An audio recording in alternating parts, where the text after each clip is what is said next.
I'm a bit of a Terraria nerd. It's one of those things that I've grown up with and grown to love, and I think it's really worth talking about more. This video is going to be sort of a continuation of my last Terraria video, and now you don't need to have seen that one to understand this video, but I'd still recommend checking that one out too, because it has a lot more of my thoughts about the game that I'll be building on here. Terraria was released May 16th, 2011, and not even a week later on the 23rd, the first mod was announced by a Minecraft modding team called Modzilla. Now, this mod added some rudimentary mounts to the game, and back then Terraria was obviously extremely basic. The final boss was only Skeletron, which nowadays is somewhat closer to the beginning of the game than the end, and no actual mounts have been added to the game yet. Now, the mod itself wasn't anything major, but for the time it was very exciting to see that even though the game had only been barely created, people were already figuring out how to expand the game with their own ideas. Now, as Terraria was only in its infancy, it wasn't very intuitive to add content to the game. And what I mean by that is that it was really hard for a player to add mods to their game without doing some shenanigans. And eventually a program called Game Launcher was created to easily add to and modify the game files, as well as allowing access to older versions of the game, which is something that I did a lot when I was younger. Now, this tool has been out of commission for some years, but I remember setting this thing up on my mom's little notebook and living life, playing Terraria 1.0 at 15 frames a second. It was a great time, but still not super easy to access for people who weren't really interested in tinkering with their game's files. That's where a more robust and polished Tmod loader comes in. This is currently the application and way to mod Terraria because of how easily it can be set up by anyone with a Steam account and a copy of the game. The big feature that Tmod Loader brought to the table was adding a mod browser directly inside of the game. The mod browser function is what majorly revolutionized the modding of Terraria and made it exponentially more accessible than before and opened the door for bigger and better mods to be created. And there's one in particular that I'd like to be talking about.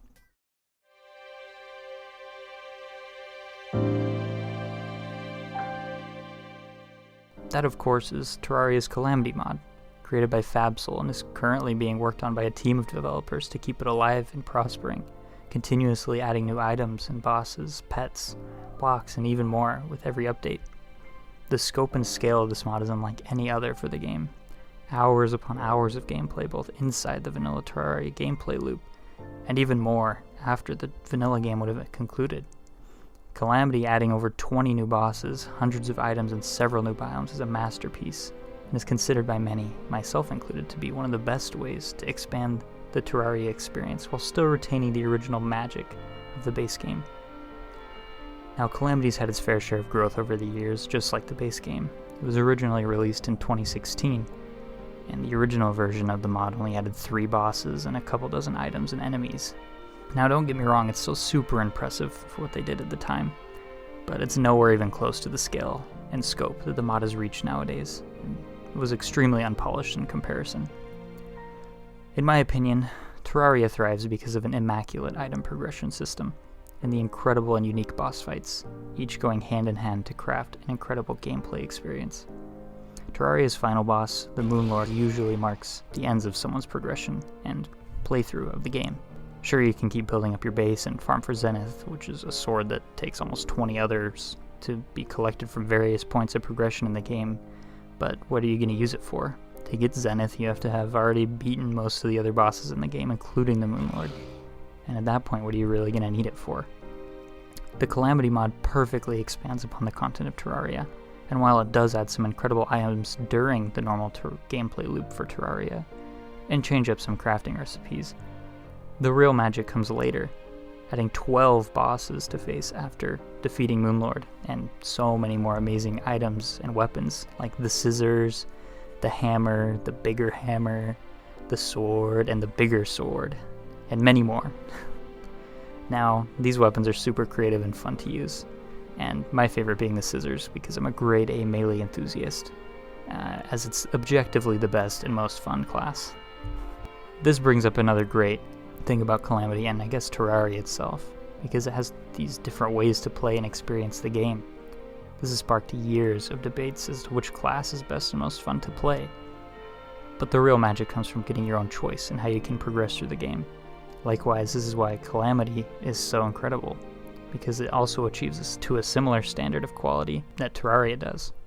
feeling more like an excellent continuation of the game, rather than a completely different experience, and the developers of the Calamity Mod have done an excellent job of making it feel fluid and exciting. Just to wrap this all up with a neat little bow, I'd again like to express my genuine love for both Terraria and the Calamity Mod. You really can tell that the developers for Calamity and the developers for Terraria really care about and love the game that they're making. They care about making their games fun, adding things they think would be cool and that we didn't even know we wanted until we had it, while also taking into account community feedback to cater towards us as the player. It's rare you see something as successful as Terraria stay this consistently good for as long as it has, and I'd like to appreciate that. Terraria has spawned a massive community of content creators and developers that continue to add to the game because of their own love for it. I've made so many memories from this game that will stick with me forever, and I'm grateful for what a wonderful game and mod I've been able to enjoy for so many years now.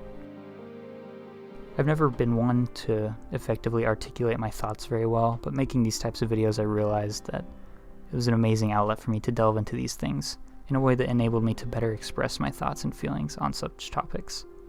It's nice to have an outlet to go into detail about this stuff and just to talk about things that I find worthwhile, and it helps me express my thoughts and opinions better.